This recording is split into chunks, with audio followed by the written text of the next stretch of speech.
படம் பண்ணா தெரியாத டைரக்டர் கிடையாது. 4-5 நேஷனல் அவார்டு வாங்கியிருக்கேன். இவ்வளவு வாங்கி இவ்வளவு படம் பண்ணி இவ்வளவு ஜெயிச்சுட்டு நான் ஏன் அவ்வளவு இருக்கணும்ன்றது எனக்கு தெரியலையே.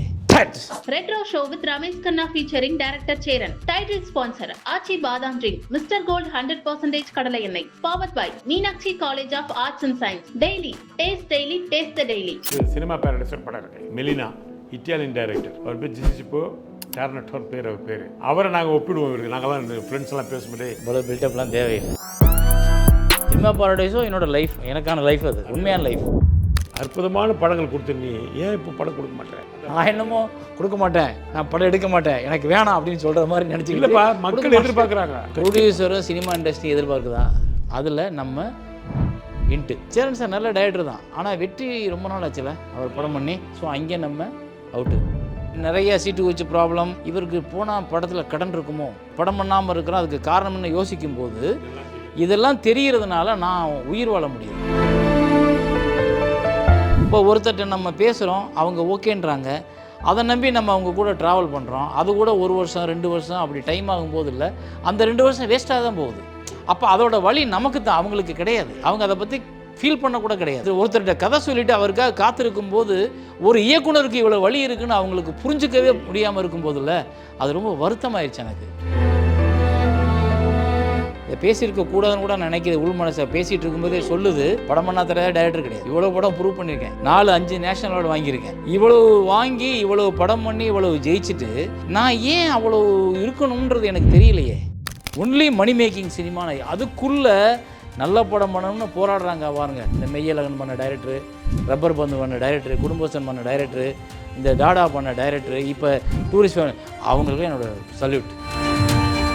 Balachander sir, Bharathiraja sir, Mahendran sir, Balu Mahendran sir, இவங்க எல்லாம் நம்ம படத்தை பார்த்தாங்கன்னா நம்ம அப்படியே கையை கட்டிட்டு நிற்போம். இப்போ என்ன சொல்ல போகிறாங்க?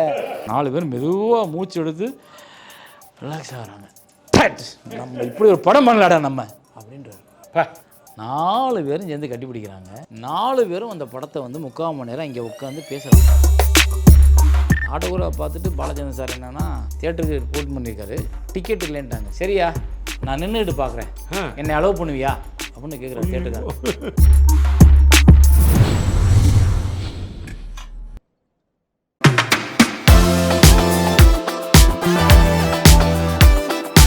வணக்கம். லிட்டில் டாக்ஸ் நேயர்களுக்கு என மனமார்ந்த வாழ்த்துக்கள். இன்றைக்கி நம்ம இணைஞ்சிருக்கிறது சினிமா உலகிலே தட்டி கழிக்க முடியாத ஒரு நபர். எங்களுக்கெல்லாம் ரொம்ப ஒரு இன்ஸ்பைரான டைரக்டர். ஆக்சுவலாக பார்த்தா சினிமா பேரடைசர் படம் இருக்கு. Melina, Italian director. அவர் பேர் ஜிசிப்போ டேர்னட்டோர் பேர். அவரை நாங்கள் ஒப்பிடுவோம். இருக்கு நாங்கள்லாம் ஃப்ரெண்ட்ஸ் எல்லாம் பேசும்போது அப்படிப்பட்ட ஒரு டைரக்டரை இன்றைக்கி மீட் பண்ண போகிறோம். வேறு யாரும் இல்லை, என்னுடைய கொலிகள்னு சொல்லிக்கலாம், திரு சேரன் அவர்கள். வணக்கம். இவ்வளோ பில்டப்லாம் தேவையில்லை. இல்லைப்பா, உண்மைப்பா. ஏன் சொல்கிறேன்னா, பாண்டவர் பூமி படம் பார்த்தோம்ல, பார்த்து நாங்கள்லாம் குரூப்பாக வந்து பேசிகிட்டு இருக்கிறோம். அப்போ உங்கள் ஃபோன் எதுக்கோ வருது. அப்போ நான் சொல்லப்பா, நீ ஜிசிபி டேர்னட்டோ மாதிரி ஆகிட்ட, அந்த மாதிரி படங்கள் பண்ணுற நீ. இட்டாலிப்பா பெரிய டைரக்டர். சினிமா பேரடைஸோ மெலினோலாம் பயங்கரமான படம். அப்படியா? சினிமா பேரடைஸோ என்னோட லைஃப். அதான் எனக்கான லைஃப், அது அதுதான் லைஃப். கரெக்ட். அந்த மாதிரி படங்கள் பார்க்கும்போது அந்த மாதிரி ஸ்டைல் படங்கள் பண்ணுறது நம்ம இந்தியாவில் ஒரு ஆள் வேணும் இல்லை, அது நீ அந்த இடத்த நிரப்பிட்ட.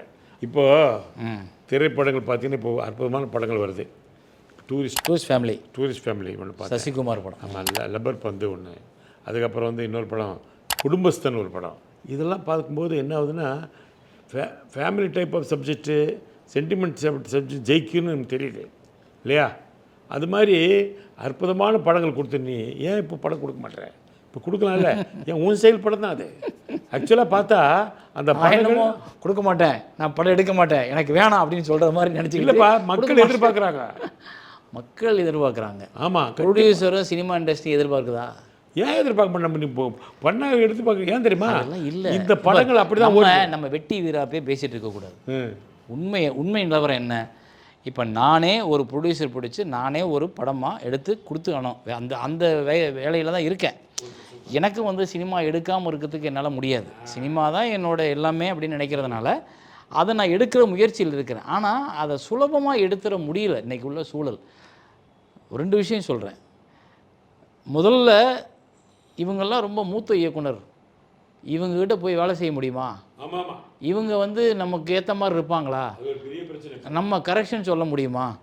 நம்மளால் வந்து நமக்கு கண்ட்ரோலாக நம்ம கைக்குள்ளே நம்ம நினச்சா எல்லாமே பண்ணுற மாதிரி இருப்பாங்களா? அப்படின்ற கேள்வி வருது. அதில் நம்ம இன்ட்டு ஆமாம், ரைட்டா. அப்புறம் சமீபமாக இவர் எப்போ படம் பண்ணார்? ரொம்ப நாள் ஆச்சுல. அதை விட இன்றைக்கி படம் பண்ண ஒருத்தரோட ஜாயின் பண்ணிட்டோம்னா நமக்கு மார்க்கெட்டு வெற்றி உத்தரவாதம்.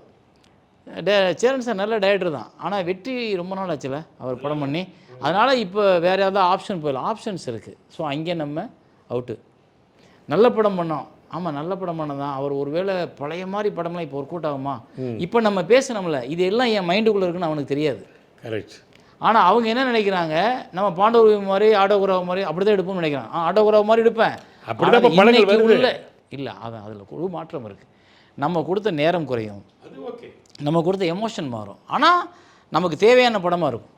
அந்த மாதிரி படங்களை பண்ணுறதுக்கு இந்த படம் இப்போ என்னென்னா எடுத்துருவோம். எடுத்து முடிச்சதுக்கப்புறம் தேட்டருக்கு போகணும். தேட்டருக்கு போகும்போது அங்கே நமக்கு ஒரு நெருக்கடி இருக்குது. எந்த ஷோ கிடைக்கிது, எந்த தேட்டர் கிடைக்கிது, இது திருப்பி பொருளாதார இழப்பீடு ஆகாமல் ஒரு படத்தை வெற்றியடைய வைக்கிறதுக்கு தான் நம்ம போராட வேண்டியிருக்கு. அந்த இடத்துல எனக்கு ஒரு நம்பிக்கையாக ஒரு ப்ரொடியூசர் வேணும். அப்போ ப்ரொடியூசர் கிடைக்கிறது, ப்ரொடியூசர் என்ன பண்ணுறாங்க, எங்கேயோ இல்லை சார் பெரிய ஆளுங்க அப்படின்ற ஒன்று தான் இருக்குது, பயப்படுறாங்க. அப்போ நம்ம இப்போ வேறு நம்ம நிறைய சீட்டு வச்சு ப்ராப்ளம், அப்புறம் நிறைய ப்ராப்ளங்கள் இடையில வந்ததுனால இவருக்கு போனால் படத்தில் கடன் இருக்குமோ, அது ஏதாவது நாளைக்கு படத்தை நிப்பாட்டிடுமோ, இது எல்லாமே இது யதார்த்தம். நான் என்னையை நான் அளவிட்டுக்கிட்டதுனால தான், என்னைய நான் சரியாக ஏன் நம்ம படம் பண்ணாமல் இருக்கிறோம், அதுக்கு காரணம்னு யோசிக்கும்போது இதெல்லாம் தெரிகிறதுனால நான் உயிர் வாழ முடியுது. ஏன்னா ஆமாம்ல இதெல்லாம் இருக்குது, இதையெல்லாம் நான் கரெக்ட் பண்ணிவிட்டு நான் படம் பண்ணணும் அப்படின்னு ஒன்று போகுது.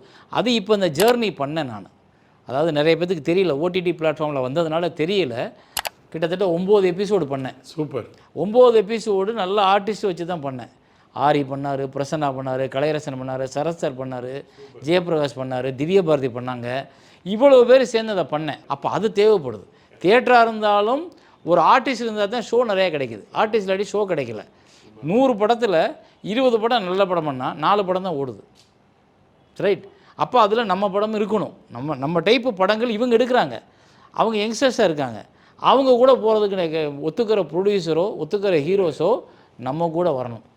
ப்ரொடியூசர்ஸுக்கு முதல்ல இப்படிப்பட்ட படங்கள் இது ஜெயிக்குது, சேரங்கட்ட போனால் இப்படி படம் பண்ண முடியும்னு நம்பிக்கை அவங்களுக்கு வரணும். இல்லை அதான் ப்ரொடியூசருக்கு வரணும். அப்புறம் ஹீரோஸ் வேணும் நமக்கு, யாராவது ஒரு ஹீரோ வேணும். இப்போ நீங்கள் ரப்பர் பந்து எடுத்துக்கிட்டால் அதில் ஒரு தினேஷ் இருக்கார், ஹரிஷ் கல்யாண் இருக்கார். இப்போ நானே ஹீரோ நானே நடித்தேன்னா இவரையே பூஸ்ட் பண்ணிக்கிறான்னு ஒன்று தோணுது. அதை நான் பண்ண வேணாம்னு நினைக்கிறேன். நம்மளே டைரக்ட் பண்ணி நம்மளே நடிக்கிறதுக்கு வேண்டாமே. நம்ம இன்னொரு நடிகர் பின்னாடி ஒரு ரொம்ப நாள் நான் அவர்கிட்ட ஒரு கதை சொல்லிட்டு, அந்த கதை ரொம்ப பிரமாதமான கதை, ரொம்ப பிரமாதமான ரொம்ப அருமையான கதை. இந்த நம்ம நினைக்கிற இப்போ ஃபேமிலி நிகழ்வுகளை அப்படியே அழகாக சொல்கிற இன்னொரு முக்கியமான படமாக வந்திருக்கும் அது. ஆனால் அது எந்த காரணங்களாலோ இல்லை சொல்ல முடியாத காரணங்களாலோ அது தள்ளி போயிடுச்சு, அவ்வளோதான். அது தள்ளி போச்சு, அதனால் அதை பண்ண முடியல. அப்போ இப்போ ஒருத்தர்கிட்ட நம்ம பேசுகிறோம், அவங்க ஓகேன்றாங்க, அதை நம்பி நம்ம அவங்க கூட ட்ராவல் பண்ணுறோம். அது கூட 1 வருஷம் 2 வருஷம் அப்படி டைம் ஆகும்போது இல்லை, அந்த 2 வருஷம் வேஸ்ட்டாக தான் போகுது. கண்டிப்பாக. அப்போ அதோட வழி நமக்கு தான், அவங்களுக்கு கிடையாது. அவங்க அதை பற்றி ஃபீல் பண்ண கூட கிடையாது. நிறைய பிஸ்னஸ் அவங்களுக்கு இல்லை, நிறைய படங்கள் நிறைய போய்கிட்டே இருக்காங்க. இன்னொருத்தரோட வழி என்னைக்கு ஒருத்தனுக்கு உணருதோ அன்னைக்கு மட்டும்தான் அவன் உண்மையாக சொன்ன வார்த்தையை காப்பாற்ற முடியும். வழி உணராதவங்க சொன்ன வார்த்தையை அதை ஜஸ்ட் லைக் தட் தள்ளி விட்டு போயிடுறாங்க. ஆனால் நம்ம இந்த பக்கம் நமக்கு எவ்வளோ வழி இருக்கும், எவ்வளோ பதில் சொல்லியிருப்போம், எவ்வளவு கனவோடு படுத்திருப்போம், எவ்வளவு தூக்கத்தை தொலைச்சிருப்போம், எவ்வளவு குடும்பத்துக்கு பதில் சொல்லியிருப்போம், எவ்வளோ என் ஊரில் யாரும் கேட்க வேணாம், காலையில் இருந்துச்சுன்னு என் மனைவியும் பிள்ளைங்களும் என்னப்பா என்னாச்சு ஷூட்டிங் எப்போ ஆரம்பிக்கிறீங்க கேட்டிருப்பாங்கல்ல, 3 வருஷம் 4 வருஷமாக. அதுக்கெல்லாம் நான் எவ்வளவு சமாளித்து பதில் சொல்லியிருப்பேன். இது எல்லாமே அந்த ஒருத்தர்கிட்ட கதை சொல்லிவிட்டு அவருக்காக காத்திருக்கும் போது ஒரு இயக்குனருக்கு இவ்வளோ வழி இருக்குன்னு அவங்களுக்கு புரிஞ்சிக்கவே முடியாமல் இருக்கும்போதில்ல, அது ரொம்ப வருத்தமாயிருச்சு. எனக்கு சத்தியமாக வருத்தமாயிருச்சு. வருத்தமாயிட்டு ஒரு இடத்துக்கு மேலே சரி ஓகே நம்ம பண்ண முடியாது, விட்டுருவோம், வேணாம் வேறு ட்ரை பண்ணுவோம் அப்படின்னு அதுக்கப்புறம் தான் ஜேர்னி பண்ணேன். அப்போ என்னென்னா நானாவது பரவாயில்ல, பல படங்கள் பண்ணிட்டேன், பல வெற்றியை பார்த்துட்டேன், பல விஷயத்துக்கு அலைஞ்சிட்டேன், பல இதில் மாறி நான் எல்லாத்தையும் பார்த்தாச்சு. வெற்றி தோல்வி சங்கடம் சந்தோஷம் எல்லாத்தையும் பார்த்தாச்சு. ஆனால் இன்னும் கனவோட நம்ம இந்த சினிமாவுக்குள்ளே ஜெயிச்சிருவோம்னு எத்தனை பேர் ஓடுறான், எத்தனை பேர் அதுக்காக வெயிட் பண்ணுறான், எதிர்பார்க்குறான். அவனுக்கு இது நடக்கக்கூடாது. அவனுக்கு நான் என்ன சொல்கிறேன், இல்லைன்னு சொல்லிடுங்க, பிடிக்கலையா, பிடிக்கலன்னு சொல்லிடுங்க. இல்லைங்க இந்த கதை எனக்கு வேண்டாம், பிடிக்க வேணாம் சொல்லிடுங்க. இல்லை உங்களோட படம் பண்ணுற எனக்கு இந்தந்த ப்ராப்ளம் இருக்குது வேணான்னு சொல்லுங்கள்.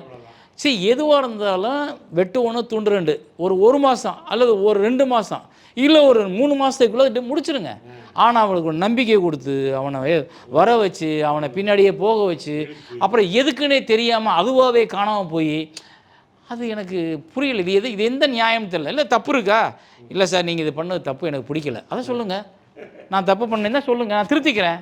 நான் அதை ஏற்றுக்கிறேன்னு சொல்லலை, நான் திருத்திக்கிறேன்றேன். தப்பாகவே இருந்தால் கூட நான் மாற்றிக்கிறேன். நாளைக்கு அது இன்னொருத்தர்கிட்ட பேச மாட்டேன்ல. ஏன் அந்த டிரான்ஸ்பரன்சி இல்லை? அப்போ அது என்ன ஆகுது? நம்ம படம் பண்ணும்போது இவ்வளவு தேக்கங்களுக்கும் பதில் சொல்லிட்டு நம்ம படம் பண்ண வேண்டியிருக்கு. புரியுதுல்ல? கரெக்ட். இதெல்லாம் தாண்டி தான் நம்ம இந்த சினிமாவில் மறுபடியும் நம்ம ஜெயிக்கணும். ஆனால் ஜெயிப்போம். ஆனால் படம் பண்ணுவோம், நல்ல படம் பண்ணுவோம், இல்லை நல்ல படத்தை உருவாக்குவோம். இப்போ நீ பேசுறதை வச்சு நீ கரெக்டாக அதனுடைய பிரச்சனை என்னன்னு கரெக்டாக அனலைஸ் பண்ணிட்டேன். அதனால் அதை சால்வ் பண்ணுற சக்தி உங்கள்கிட்ட வந்துடும் ஆட்டோமேட்டிக்காகவே. அது தெரியாமல் இருக்கிறவங்க தான் கோபமாக பேசுவாங்க. அப்படி பண்ணுறாங்க. இப்போ உங்களுக்கு எல்லாமே தெரியுது எதனால நடக்குது. கோபமோ அனலைஸோ இல்லை ரமேஷ் கண்ணா, எல்லாருக்கும் வாய்ப்புகள் வரும், எல்லாருக்கும் வெற்றிகள் வரும். ஆனால் எல்லாமே நமக்கு சொந்தம், நமக்கு நிரந்தரம் அப்படின்னு நம்ம நினச்சிட முடியாது. இங்கே வந்து பெரிய பெரிய ஜாம்பவான்லாம் நமக்கு தெரியாமல் போயிருக்கு. ஆமாம்மா. எனக்கு வழியை வந்து என்றைக்குமே ஒரு மனுஷனோட வழியை, ஒரு மனுஷனோட பிரச்சனையை புரிந்து கொள்ளாத எவரும் பேசுகிற வார்த்தைகள் எல்லாமே பொய்யாகி போயிடும். அது எனக்கு ரொம்ப வருத்தத்தை உருவாக்குது. ஏன்னா நான் இதை பேசியிருக்க கூடாதுன்னு கூட நினைக்கிது. உள் மனசை பேசிகிட்டு இருக்கும்போது சொல்லுது. ஆனால் எனக்கு அட்லீஸ்ட் புரிஞ்சுக்கிட்டு இன்னொருத்தருக்காவது நடக்கட்டுமே, இன்னொருத்தருக்காவது மாறட்டுமே, இன்னொருத்தர் புரிஞ்சுக்கட்டுமே. கரெக்ட். அது எனக்கு கொஞ்சம் பாதிப்பு தான். ரொம்ப கஷ்டமாக இருந்தது. நான் அத்தனைக்கும் படம் பண்ணா தர டைரக்டர் கிடையாது. படம் பண்ணியிருக்கேன், இவ்வளோ படம் ப்ரூவ் பண்ணியிருக்கேன். நான் 4-5 நேஷனல் அவார்டு வாங்கியிருக்கேன். இவ்வளவு வாங்கி இவ்வளவு படம் பண்ணி இவ்வளவு ஜெயிச்சுட்டு நான் ஏன் அவ்வளோ இருக்கணுன்றது எனக்கு தெரியலையே. அப்போ நான் எங்கே நான் ரொம்ப நல்லவனாக இருந்தது தப்பா, இல்லை ரொம்ப அவங்களோட இணக்கமாக சந்தோஷமாக அப்படி பேசிட்டு எப்பவும் போய் பார்த்துட்டு அது ரொம்ப சுமூகமாக போய் நம்ம மற்றவங்க மாதிரி பெரிய டேரக்டர்னு பயந்துடக்கூடாதுன்றக்காக இணக்கமாக போனது தவறா இல்லை என்னன்னு தெரியல. அப்போ அது என்ன ஆகுது? நமக்கு ஒரு விரக்தியை ஏற்படுது. அந்த விரக்தியிலேருந்து வெளியே வர்றது கொஞ்சம் டைம் ஆகுது. இல்லை இது ஒரு யாருக்குமே நடக்கக்கூடாதுன்ற இருக்கு. இல்லை கடன் கேட்கணுமோ நம்ம சொல்கிறோம், இல்லைப்பா நம்மளால முடியாதுப்பா, சும்மா நாளைக்கு வான்னு 10 நாள் கழிச்சு எப்படி கொடுப்ப அப்படின்னு கேட்டால் என்ன வரும்? உங்களுக்கு கோவம் வரும். இதை நீ முதலாளியே சொல்லியிருக்கலாம்ல. கேட்க மாட்டேன். கண்டிப்பாக அதான். அதனால் அது இதெல்லாம் கடக்கணும். ஒரு அஸ்டன்டேட்டர்ன்றவங்க இதெல்லாம் கடக்கணும். வேறு வழியே கிடையாது. இதுக்குள்ளே தான் நம்ம வாழ்கிறோம், இதுக்குள்ளே தான் நம்ம சிறந்த படம் பண்ணணும், இதுக்குள்ளே தான் நம்ம படத்தை பற்றி மக்களை பேச வைக்கணும். எங்கப்பா இப்போ படங்களே வந்துதா இல்லைன்னு தெரியலப்பா. படம் வந்துன்னு சொல்கிறேன், பார்த்தா படம் இல்லைன்றாங்க. இது இன்னொரு இன்சிடென்ட் குறிப்பிட்றேன். முதல்ல வந்து ஒரு படம் பண்ணால் அந்த டைரக்டர் நல்ல படம் பண்ணிட்டான்னா இண்டஸ்ட்ரியில் இருக்க எல்லா டைரக்டரும் பேசுவாங்க, கூடுவாங்க, அவனை கொண்டாடுவாங்க. டேய் சூப்பரா, பாலச்சந்தர்லாம் என்னை எத்தனை முறை கட்டி பிடிச்சிருக்காரு, கட்டி தெளிவிருக்காரு. கையை பிடிக்கும்போது தெரியும் அந்த இருக்கும் அவர் அந்த அன்புல போய்ட்டு சூப்பரியா அப்படியே அன்றைக்கி ஒவ்வொரு டைரக்டர்ஸும் படம் பண்ணால் உடனே தெரியும். அப்புறம் நம்ம விரும்பின ஜாம்பவான்கள் இருக்காங்கல்ல, Balachander sir, Bharathiraja sir, Mahendran sir, Balu Mahendra sir, இவங்க எல்லாம் நம்ம படத்தை பார்த்தாங்கன்னா நம்ம அப்படியே கையை கட்டிட்டு நிற்போம். எப்போ என்ன சொல்ல போகிறாங்க அப்படியே பயமாக எக்ஸாம் எழுதுன மாதிரி இருக்கும். ஒரு கரஸ்பாண்டன்ட் நம்மளோட பேப்பரை திருத்துற மாதிரி இருக்கும். எனக்கு அப்படியே பயமாக இருக்கும். ஆனால் அந்த தவமாயத்தம் வந்த படத்தை 4 பேர் பார்த்தாங்க. ஒரே பக்கத்தில் உட்காந்து 4 பேரும் பார்த்தாங்க. பாலச்சந்திர சார், அதுக்கடுத்து Bharathiraja sir, Mahendran sir, Balu Mahendra sir, 4 பேர் ஒன்றா உட்காந்துருக்காங்க. அப்படியே பார்க்குற எனக்கு பட்டம். டெக்னீஷியன் ஷோ ஃபிலிம் சேம்பரில், அப்போ சேம்பர்லாம் கிடையாது, இப்போது ஃபிலிம் சேம்பரில் ஒரு ஷோ இருக்குது, தேட்டர் இருக்கும். அதில் எல்லோரும் டெக்னீஷியன்லாம் போயிட்டாங்க. இவங்க 4 பேர் வெளியே வரணும். நான் அப்படியே நின்றுக்கிட்டே இருக்கிறேன். 4 பேரும் அப்படியே உட்காந்துருக்காங்க, வெளியே வரல, எந்திரிக்கலை. படம் முடிஞ்சிச்சு, எந்திரிக்கலை, ஒரு சத்தம் கிடையாது. 4 பேர் உட்காந்துருக்காங்க, அப்படியே உட்காந்துருக்காங்க. அப்புறம் ஒரு 10 நிமிஷம் ஆச்சுப்பா. அவங்க மௌனம் கலைக்கிறதுக்கு 10 நிமிஷம் ஆச்சு. 10 நிமிஷம் கழித்து பாரதிராஜா சார் தான் அந்த மௌனத்தை கலைக்கிறார். நம்ம இப்படி ஒரு படம் பண்ணலாடா நம்ம அப்படின்றார். இப்படி ஒரு படம் பண்ணலாடா நம்மன்றார். நான் என்னோடய கேமராமேன் எல்லாரும் இங்கே எதுக்கு நிற்கிறோம் அப்படின்ட்டு அப்புறம் 4 பேர் மெதுவாக மூச்சு எடுத்து ரிலாக்ஸ் ஆகிறாங்க. ரிலாக்ஸ் ஆனதுக்கு அப்புறம் திரும்பி பார்த்தா நான் நிற்கிறேன். வாடா அப்படின்னு கூப்பிடுவார் நம்ம டைரக்டர் பாரதி சார். 4 பேரும் சேர்ந்து கட்டி பிடிக்கிறாங்க. 4 பேரும் அந்த படத்தை வந்து 3/4 மணி நேரம் இங்கே உட்காந்து பேசுகிறாங்க. இந்த கொடுப்பினை இன்னைக்கு யாருக்கு நிகழ மாட்டேங்குது. ஒரு டைரக்டரோட முகம் தெரியலங்க. இப்போ நீங்கள் வந்து நானாக வாண்டடாக எல்லாத்தையும் கூப்பிட்டு பேசுகிறேன், ஆனால் எனக்கு நிறைய பேர் தெரியல. யார் என்கிட்ட பேசுகிறதே கூட கிடையாது. என்ன படம் பார்த்தீங்களா சார் கூட கூப்பிட கிடையாது. ஒரு டைரக்டருக்கு கம்யூனிகேஷனே கட்டாயி போச்சு. எங்கே இருந்து எனக்கு என் படம் நல்லா இருக்குது, நான் இந்த சினிமாவுக்கு வந்ததுக்கான படத்தை நான் எடுத்துட்டேன்ற சந்தோஷம் நான் விரும்பின ஜாம்பவான் எனக்கு கொடுக்கும்போது தானே கிடைக்குது நம்பிக்கை. அது இப்போ யாருக்குமே அது கிடைக்கல. இப்போ யாருக்குமே அது இல்லை. இன்றைக்கி படம் ஓடிச்சுன்னா பொறாமப்படுறாங்க. படம் ஓடிடுச்சா அது ஏதோ காரணம் அப்படின்றது, அது ஏதோ ஃப்ளூக்கில் ஓடிடுச்சுங்க, வேறு படம் இல்லைங்க. இப்படிலாம் பேசுகிறான். எனக்கு ரப்பர் பந்து டைரக்டரை கூப்பிட்டு நான் பேசினேன், மெய்யழகன் டைரக்டரை கூப்பிட்டு நான் பேசினேன். ஒவ்வொரு படம் எந்தெந்த படம் ஓடுதோ எல்லா டைரக்டரும் நான் கூப்பிட்ருவேன். ஏன்னா எனக்கு ஏன் முன்னோர்கள் அதை கொடுத்தாங்க. அப்போ நான் எனக்கு அப்புறம் கொடுக்கணும். அவங்க விரும்புகிறாங்களோ. மந்திரமூர்த்திகிட்டே பேசியிருக்கேன், டாடா டைரக்டர்கிட்ட பேசியிருக்கேன், எல்லா டைரக்டரையும் கூப்பிட்டு பேசுவேன். ஆனால் அது வந்து என்னென்னா எனக்கு முதல்ல ஒரு திருப்தி வருதில்ல. நான் எனக்கு பிடிச்ச படம் பார்க்குறேன், அந்த படம் ஓடுது, அந்த படம் நல்லா தான் இருக்குது. ஸோ நம்மளும் இன்றைக்கி வந்து சினிமாவோட கரண்ட்டில் நம்ம நல்ல படத்தை ரசிக்கிற தன்மையில் தான் நம்ம இருக்கோம். நம்மளாலையும் இனிமேல் படம் பண்ணால் அதை கொடுக்க முடியும்ன்ற நம்பிக்கை எனக்கு இவங்களும் கொடுக்குறாங்கல்ல. அப்போ அது எனக்கு சந்தோஷமாக இருக்குல்ல. லெசன் தானே. அதை ஏன் மிஸ் பண்ணுறாங்க இன்றைக்கி இருக்கவங்கன்னு தெரியல. அது ரொம்ப முக்கியமான விஷயம். ஏன்னா அந்த 4 பேர் பார்த்து பாராட்டினதை விட ஒரு ஆஸ்கார் அவார்டு எதுவுமே கிடையாது, லைஃப்பில் கிடையாது. எனக்கு பெரிய விஷயம் பாரு. எனக்கு என்னன்னா எப்படி 4 பேர் எப்படி ஒன்றாந்து உட்காந்தாங்க, அதுவே எனக்கு ஆச்சரியம் தான். உண்டு ஆட்டோகிராஃப் முடிச்சதில் அதுக்கப்புறம் ஆட்டோகிராஃப் பார்த்துட்டு பாலச்சந்திரன் சார் என்னென்னா தியேட்டருக்கு ரிப்போர்ட் பண்ணியிருக்காரு, டிக்கெட் இல்லைன்ட்டாங்க, ஃபுல் ஆயிடுச்சு. அவர் இங்கே வெளியூர்லேருந்து வந்து 1 வாரம் ஆயிடுச்சு படம் ஓடும்போது. 1 வாரம் கழித்து டிக்கெட் கேட்குறாரு, டிக்கெட் இல்லை. சரியா, நான் நின்றுட்டு பார்க்குறேன், என்னை அலோவ் பண்ணுவியா அப்படின்னு கேட்குறாரு தியேட்டருக்காரர். என்னங்க, அதாவது சினிமாவில் நம்ம பார்த்து வியந்த மனிதர்களில் முதல் வியந்த மனிதர் பாலச்சந்திரன் சார். எந்த பார்ஷியாலிட்டி இருக்காது, படைப்பை மட்டுமே நேசிக்கிற, யார் பண்ணாலும் அவங்கள நேசிக்கிற ஒரு இயக்குனர் சார். பாரதிராஜா சார் பாராட்டுவார், நம்மளோட சொந்தக்காரன், அது வேறு. மணிரத்னம் சார் மகேந்திரன் சார் பார்ப்பார், பாலுமேந்திர சார் பார்ப்பார், அவங்க எல்லாம் வேறு. ஆனால் பாலச்சந்திரன் சார்கிட்ட ஒரு ஸ்போர்ட்டிவ் இருக்கும், ஒரு அட்வான்ஸான தாட்டு, அப்படி இறுக்கி பிடிச்சி கூட்டு போவார் நம்மளை. அப்படி போய் ஆட்டோகிராஃபர் நின்று பார்த்துருக்காரு சார். நைட் ஷோ உண்மையாகவே நேசித்ததுனால தான் அவங்களால் 100 படம் 25 வருஷம் 30 வருஷம் 50 வருஷம் இருக்க முடிஞ்சிச்சு. அதுதான் பிரமிப்பாக பார்க்குறேன் நான். என்னடா அது, முன்னாடி இருந்த ஜென்ரேஷன் எப்படி ஜென்ரேஷன், இப்போ இருக்க ஜென்ரேஷன் இப்போ ஒரு டைரக்டருக்கு தெரியலப்பா. இல்லை, முதல்ல டைரக்டர்ஸ் மட்டும் கோலா சொல்ல முடியாது. சினிமாவோட நிலையே மாறிப்போச்சு, திரையரங்கங்களோட நிலையே மாறிப்போச்சு. முதல்லலாம் தினசரி 3 காட்சிகள், சனிக்கிழமை 4 காட்சிகள் போஸ்ட் ஒட்டிட்டு படம் 25 நாள் ஒன்று கூட்டம் அப்படி போகும். 100 நாள் 150 நாள் 120 நாள் படம் ஓடணும். இன்றைக்கி எந்த தேட்டரில் எந்த படம் ஓடுன்னு நமக்கு தெரியும். இன்றைக்கி எந்த தேட்டரில் எந்த படம் எந்த ஷோ ஓடுன்னு நமக்கு தெரியல. ஏன்னா இன்றைக்கி பூரா வியாபாரம் ஆகி போச்சு. Only money making cinema. அதுக்குள்ளே நல்ல படம் பண்ணணும்னு போராடுறாங்க பாருங்க. இந்த மெய்யழகன் பண்ண டைரக்டரு, ரப்பர் பந்து பண்ண டைரக்டரு, குடும்பஸ்தன் பண்ண டைரக்டரு, இந்த டாடா பண்ண டைரக்டரு, இப்போ டூரிஸ்ட் அவங்களுக்கு என்னோட சல்யூட். சூப்பர். ஏன்னா எங்கள் அப்பாவோட சம்பளம் வெறும் 300 ரூபாய் வாங்கின ஆப்ரேட்டரு. அதுக்குள்ளே அவரால் பெரிய அளவுக்கு குடும்பத்தை திருப்தி பண்ணிட முடியலை. அதற்கு பயந்துக்கிட்டே அவர் வீட்டுக்கு வராமல் சென்னையிலேயே வாழ ஆரம்பித்தார். ஸோ ஒரு சூழ்நிலை ஒரு மனுஷனை கொண்டு போய் எங்கேயோ முடக்கிறோம். அப்படி முடக்கப்பட்ட ஒரு ஆள் தான் எங்கள் அப்பா. ஆச்சி பாதாம் ட்ரிங்க். ஆச்சி பாதாம் ட்ரிங்க் ஒன்னு வாங்குனா ஒன்னு ஃப்ரீ. அதான் மிஸ்டர் கோல்ட், தரத்திலையும் அளவுலையும் நோ காம்ப்ரமைஸ். மிஸ்டர் கோல்ட் 100% கடலெண்ணெய். Meenakshi Medical College Hospital and Research Institute, Kanchipuram, accredited A+ by NAC. Taste Daily. Taste the Daily.